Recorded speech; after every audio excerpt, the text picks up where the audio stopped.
بعد 4 مباريات، 3 منها كانت خارج الديار وآخرها أمام شباب قسنطينة بملعب الشهيد حملاوي، أين نجح أبناء إما غورايا في العودة بنقطة التعادل بعدما كانوا الأقرب للفوز. فبعد شوط أول انتهى بدون أهداف، تمكن بهلول من منح التقدم للضيوف في الدقيقة 58 بعد انفراده بالحارس، لكن المحاولات المتكررة للشباب جاءت بهدف التعادل من إمضاء الهداف بولمدايس مستغلا تمريرة قريش في الدقيقة 70، هدف لم تدم صلاحيته سوى 3 دقائق بعدما جاء البديل دراك بالتقدم للضيوف في الدقيقة 73. زملاء ياسين بزاز حاولوا بشتى الطرق العودة في النتيجة، وكان لهم ذلك في الدقيقة 88 عن طريق المتألق دائما حمزة بولمدايس بعد تنفيذه لركلة جزاء، لتنتهي المباراة التي عرفت طرد الحارس سيدريك في آخر دقائقها بالتعادل الإيجابي بهدفين في كل شبكة. من جانب الشبيبة تحدث كل من إبراهيم زافور وآلا ميشال عن هذا اللقاء. Je dis toujours que quand on fait un nul, on perd 2 points, même si bon, vous avez l'avantage de ne pas donner 3 points à l'adversaire. Donc on garde des distances avec le CSC, on reste en haut de tableau compte tenu de, je sais pas, de différents résultats. Bon, simplement, on était tout près du coup parfait qui était 4 sur 4, dont 3 déplacements, ce qui aurait quand même été assez exceptionnel. Donc à 5 minutes près, on peut aller au bout de ça. Et on ne l'a pas pris, donc on est gourmand maintenant, donc on est quelque part déçu de ne pas avoir pris 2 points de plus. Mais d'un autre côté, respectueux du rapport de force et du bon match que fait le CSC, qui ne méritait pas forcément de perdre, mais qu'on avait mis à un moment un peu en état de perdre. Et il ne fallait pas lui redonner l'élan et la vitesse en ouvrant 1 ou 2 espaces par manque de replacement. Nous, de notre côté, on a fait l'essentiel, c'est d'essayer de garder le résultat, mais bon, on a su marquer, mais après on a pris 2 buts derrière qui nous ont un peu brisé un peu les jambes. Mais je pense qu'en général c'est un match nul qui est satisfaisant pour les 2 équipes. Bien sûr, surtout à l'extérieur, après on mène 2 fois, après on se fait remonter 2 fois et c'est un peu difficile, mais bon, il reste toujours un bon point à prendre à l'extérieur. المدرب روجي لومار وخير الدين زرابي تحدثوا عن التعادل المحقق ضد الشبيبة. Très content du résultat. La satisfaction, c'est la force mentale de cette équipe qui a su avoir les ressources pour aller égaliser et continuer à attaquer. À chaque fois qu'on revient au score ou à chaque fois qu'on ouvre le score, dans les 3 minutes qui suivent, on repart à 0 ou quelquefois on est vraiment abasourdi par ce manque de réalisme défensif. Parce qu'aujourd'hui, devant une équipe béjaïaise très très bien organisée, avec des gens de très grande qualité, pour moi, je trouve, ils ont des attaquants de grande dimension athlétique et technique. Donc ça a été excessivement difficile. الحمد لله كما نقولوا احنا لي كونديسيون اللي لعبنا بهم هذه المقابله سيتي دي كونديسيون ديفيسيل كما نقولوا عندنا دي جوار بليسي لا ديرنيير مينوت.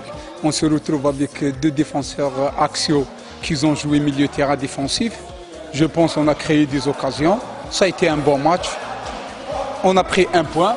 Il y a de temps en temps, quand tu prends 1 point, déjà c'est pas mal. L'essentiel, on n'a pas perdu. C'est ça, مازالوا لي ماتش القدام وكدايا كيما حنا رانا نجيبوا لي بوان على الاكستيريور يجوا ديك كلوب لهنا يدوم عندك دي بوان. جيسبر ان شاء الله نكملوا هكذا بور ايتا لا ان شاء الله.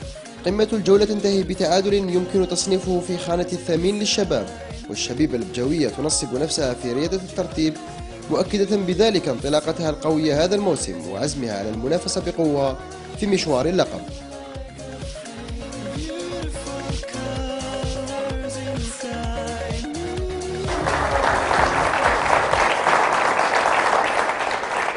بالحكيم كنا شاهدنا مباراة شباب قسنطينة مع شبيبة بجاية. كنا شاهدنا الشوط الأول يعني المستوى لم يكن على تطلعات الجمهور الغفير اللي كان موجود في الملعب، لكن بداية في الشوط الثاني شفنا شوط ثاني مغاير تماما. 4 أهداف، حماس، اندفاع بدني قوي، سرعة في الأداء. هل هذا يعني أنه كان المدربين لهم دخل في تغيير هذا الأداء؟ بدون شك بعد دخول اللاعبين لحجرة الملابس وتشوف مردود مثل هذا يعني تغير جذري يعني في الأداء. صدير الأداء تاعهم كان هزيل في الشوط الأول، وبعدها من الجهتين يعني سواء شبيبة بجاية وشباب قسنطينة سي لمسة المدرب سواء لا ميشيل ولا ماغ. ويقول لك الشوط الاول للاعبين والشوط الثاني للمدربين. دونك المدربين خدموا خدمتهم. ريست توجور كو بجايه سي ان فيريتابل كونكيرون. سي ان فيريتابل كونكيرون بور لو تيتر سيت اني يعني.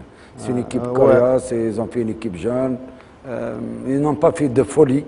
ما عندهمش جنون. وقت المرتبه الاولى معك انت كنت في خلصوا معنا العام اللي فات كملوا معنا. مي سي اون ايكيب اللي راهي سير دي زاني عندهم ستابيليتي في لي ريزولتا. اي جو بونس العام هذا اي نون با في دو فولي. وعلاش عندهم هذه ستابيليتي في لي ريزولتا؟ لا تعتقد ان الاداره مستقره منذ سنين؟ هي نفس الاداره هي اللي جعلت فكر الجمهور البجاوي. سنا رانا جزائر، والجزائر افيك توت لي راميفيكاسيون تاعها رانا مجتمع واحد، لغه واحده، ثقافه واحده. ولكن في ميدان كرة القدم عندنا اختلافات كثيرة في الجماهير. كاين جمهور عاقل، كاين جمهور اكزيجون، كاين جمهور اللي يضر الفريق، كاين الجمهور اللي ما يقبلش. اللي تعرفت مشاكل كبيرة مر الماتش تاع لمسيو العام اللي فات، كان مغادرة بعض اللاعبين هكذا، وسما داروا ايكيب جديدة ومليحة، سما داروا بداية موفقة. الأخت الكريمة بور فو دير جو سيت انا رشيد رجراج الى ترافاي معايا 2 ans. C'est quelqu'un qui maîtrise très bien son sujet. Attention, le recrutement اللي دارهم كاين اسامي واحد ما يعرفهم في الجايه، كاين دي جون دو 3 ديفيزيون، وهذه تثبت باللي يعني كره القدم في الجزائر مستواها متقارب. يعني الناس كاين اللي عندها حظ، كاين اللي ما لحقهاش الحظ، والدليل بجايه انا نقول لك اش الله يعيشنا ربي يوم 20 سيزون يبغى ترى ان فيريتابل كونكيرون بور لو تيتر. كونكيرون الوفاق ستيفا احنا نديوهم دوزيام ان شاء الله.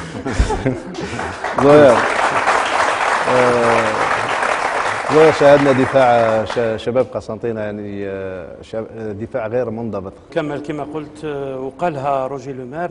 هو الانضباط التكتيكي ناقص عند فريق قسنطينة، يندفع كثيرا. نعم، هو ما قالش الفريق كله، تكلم خاصة على الدفاع. نعم، فيه عدم الانضباط من الناحية التكتيكية خاصة في الدفاع، وهذا اللي خلى فريق بجاية يلعب بواحد الحنكة وبواحد الذكاء، خلاه يلعب بلي كونتر اشاك فوا بلي كونتر، يزيد هدف بهلول شفناه بار كونتر، وهدف تاع دراك جاء عن طريق ان كونتر. قسنطينة خرجوا كامل ميليو ديفونسيف بلوس لاك سونترال تاعهم لا ديفونس، يا يو ان كونتر دراك استغل الفرصه وسجل هدف. وهنا كذلك لازم نتكلم على الرؤيه الجيده تاع المدرب تاع على ميشيل، لانه بعد دخوله ب5 دقائق سجل دراك الهدف.